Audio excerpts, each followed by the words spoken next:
আমার স্ত্রীকে আমি এসব করতে দিব না, ওর ক্ষমতা আছে করবে, করলে ওকে আমি তালাক দিয়ে রেখে দিব, শেষ, সোজা কথা।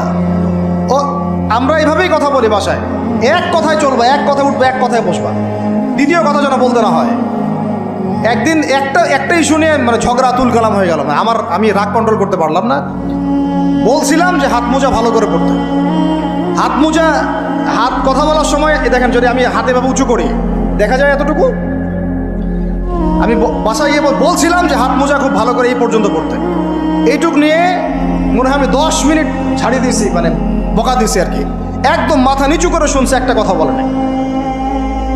আমি আমার পরিবারকে ঠিক করলে কেন আমার মানে স্ত্রী বাইরে যাবে, কিভাবে যাবে?